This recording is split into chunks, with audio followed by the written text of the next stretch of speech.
So for your time this Sunday morning. Compliments.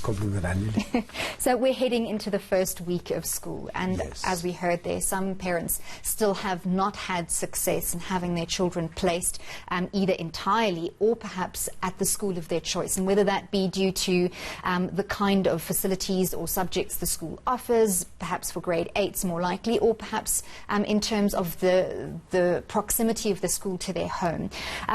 Highlight some of the challenges, the main challenges that parents have been facing with this online registration system.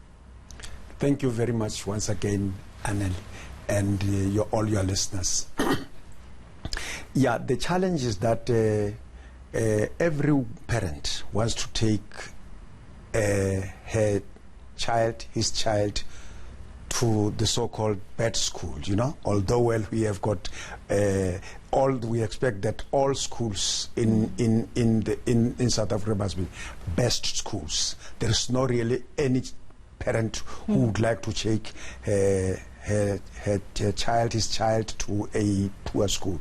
So that is the challenge, because the perceived best schools are few in the country, you know. So then comes the change. Registering the children online and all those things. So it finds that now the system, it becomes overloaded, and on to find that now the best schools are overflowing. They have fully oversubscribed. So then that's the challenge that we have. But however, then we are talking to the ministers, we are talking to the MECs to say that now the right of children to education must never be undermined. Every child must get a school. And in this province in particular, I think the MEC has confirmed that no child will be out of the school. I think he's trying very best to ensure that now each and every child get a school. However, then I know that parents will not be satisfied out there, because schools that they have chosen may not be the schools that where they are going to register their children. But we want to talk to the parents and say, let's get the children to the school and ensure that now what we have to do is now that the department is about to achieve the justice principles, then we have to concentrate on one justice principles, which is now quality education.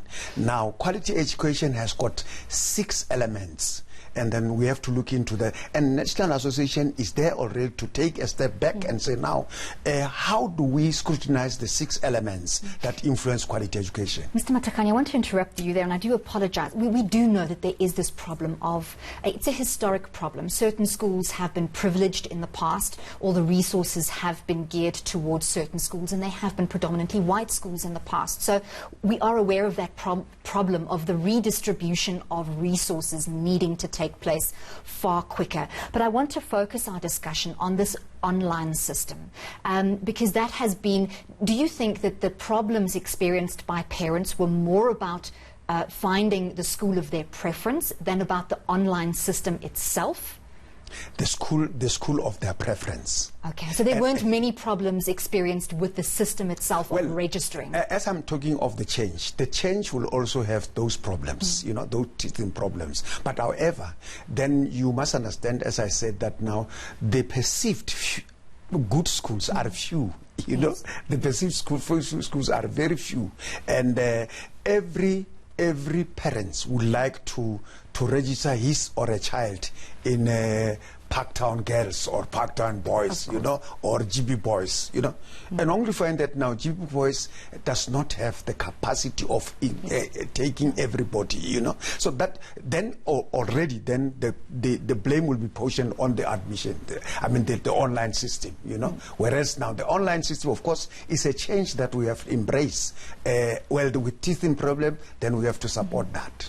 So in terms of zoning of the schools, that was introduced to try and alleviate that problem, so that parents could not select a school that was, you know, further than a certain proximity to their homes, to prevent that sort of selection of only the best schools or schools in privileged areas. Has that helped, Or are parents still finding a lot of frustration even despite that zoning? Well, it has not helped. However, then, as I said earlier, we have to embrace change. You know, change is painful, you know, but we cannot gamble with our children. Hence, we said, come whatever, our children must get a space to be taught. And hence, I said now, it is us who have to change all the schools to become better schools. That's why I'm talking about quality education, because the truth of the matter is that now what they perceive in the so-called bad schools is quality that the parents are looking for. So there must be quality next door. If there's quality next door, then they will not have seen this congestion, you know. Unfortunately, that takes a lot of time. I think South Africans in a lot of spheres of society are running out of patience. Saying that they think, my child is in school now. I want the best education for my child now, not in 20 years. They'll be grown up. Yeah, of course, now. And nobody, even National Association, will not allow that quality education must be tomorrow. Quality education must be now. And hence we are saying, let's give these children the best education. And the best education, we must look into the current skills, like coding, like robotic, and all those. Those are the current skills. And we must give these children, so that each and every school in South Africa must provide the best skill. We must not go away 100 kilometers. I mean, for instance, it's better, the spacious, I mean, this question of the radius, the 30 kilometers radius, was in response to the spacious planning of the former, the apartheid. Yes. But it is not, even other provinces are coming, for instance, they are coming to Gauteng. It goes beyond the 30 kilometer radius, you know. But we are saying, the reason why they are leaving those is to the fact that now they perceive that Gauteng, or they know that Gauteng has the best quality education. But we are saying, no, we have to change that mindset. We have to ensure that now there is quality. Because we can't just keep on saying it is mindset. Absolutely. Then we must look into whether it is true that it's mindset, or it's true that there's no quality. And of course, yes, if there's no quality, we must ensure that now there is quality where the child stays. And not only in terms of schools, but in terms of the supporting infrastructure. If a child cannot easily get to school, but whereas in Joburg, or in, you know, sort of the metropolitan areas, there is ease of access to schools, to facilities, to transport, you know, that also plays a big role. But thank you very much for your time. We've been speaking to Mr. Matakanye Matakanya from the National Association of School Governing Bodies about registration, online registration and quality education. Thanks very much for your time. Have the best.